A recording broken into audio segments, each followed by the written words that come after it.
Maayong adlaw, ani ang mabalita karong adlaw. Publiko giabisuhan ni President Rodrigo Duterte nga magbinantayon tungod kay posibleng adunay laing pagpamumba ang mahitabo sa Mindanao o ubang parte sa nasod. There will be another explosion, believe me. Mao kini ang storya ni Duterte at ubangan sa mga biktima sa Davao City Market explosion ning buwana diin 15 ka mga tawo ang namatay ug laing 69 ka mga tawo ang naangol. Nakikita ang presidente sa mga survivors ug mga biktima sa Davao bombing aron mohatag og assistance. Sigo niya nga kahibaw siyang adunay laing pagpang-atake nga mahitabo tungod sa iyang pag-implementar sa all-out offensive batok sa Abu Sayyaf Group.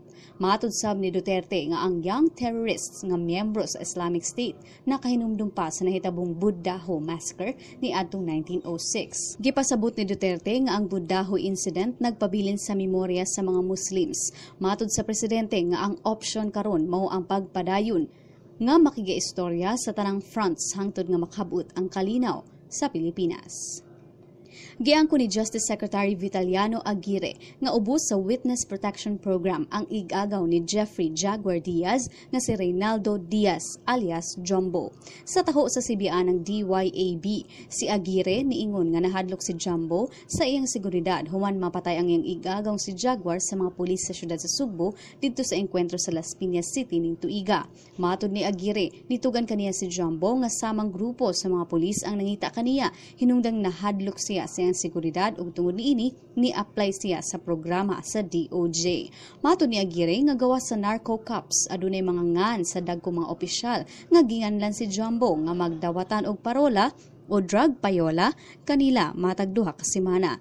Si Jumbo mo'y gitumbok ni PNP Chief Ronald De La Rosa nga nihulip sa illegal drug trade sa Central Visayas nga nabiyaan ni Jaguar apan gihima ka kini ni Jumbo. Si Jumbo nasikop sa mga pulis dito sa Sorsogon niadtong Sabado for an attempted murder case pending before a court in Cebu City. Aduna sab siya arrest warrants for an illegal drug case and for 2 counts of frustrated murder.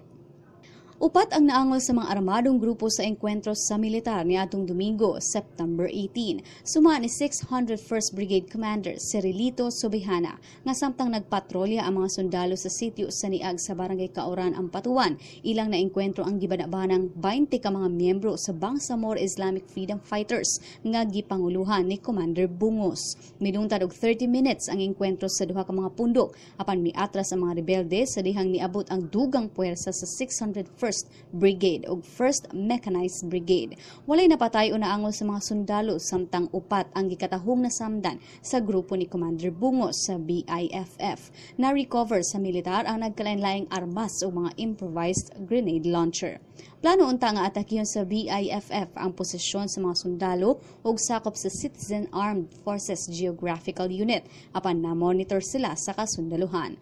Ning pabalita, nagpadayon ang paglutos sa mga sundalo batok sa grupo ni Commander Bungos. Malipayon karon si Major General Benjamin Madrigal Jr., ang commander sa 4th Infantry Division. Human misurrender ang 5 ka mga miyembro sa New People's Army niadtong Sabado sa Liangas, Surigao del Sur. Butyag niya nga mapasalamaton siya sa 5 sa pagtubag sa tawag ni President Duterte sa Nation Healing.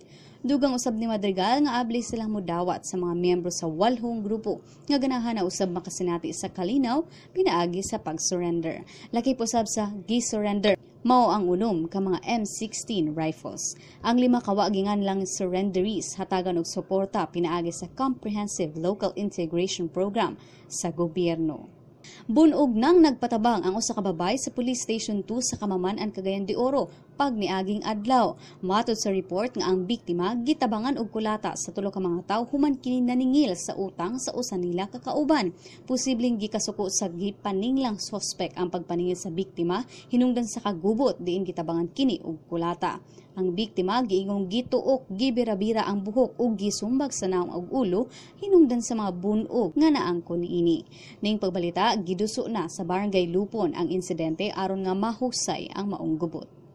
Friends, your latest news in Bacolod, Baguio, Pampanga, Cagayan de Oro, Superbalita Cagayan de Oro, Davao, Superbalita Davao, Cebu, and Superbalita Cebu.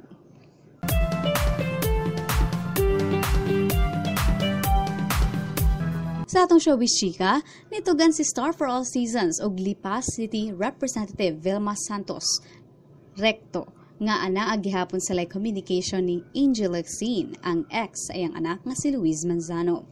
Sigon sa actress politician nga mag-text-text gihapon sila ni Angel panagsa. Dugang ni Vilma nga dili ra siya manghilabot sa desisyon sa iyang anak nga si Luis kung magpabilin pa ba silang friends ni Angel taliwa sa panagbuwag sa duha. Suportado usab ni Vilma ang kumpirmadong pagdala usab ni Angel sa remake sa Pinoy superhero character nga Darna. Si Vilma nakadala na usab sa maong karakter ni Darna sa pelikula kaniadto, samtang si Angel usab ang midala sa karakter ni Darna niadtong 2005 ubos sa GMA Network. Mga higala, here are the lotto results. O ganiya ang dollar to peso exchange rate gikan sa Bangko Sentral ng Pilipinas. Alang sa dugang pang updates, visit www.sunstar.com.ph. Follow us on Twitter, Facebook, and subscribe to our YouTube channel. Ako si Jason Doval ug kini ang Sunstar Pilipinas.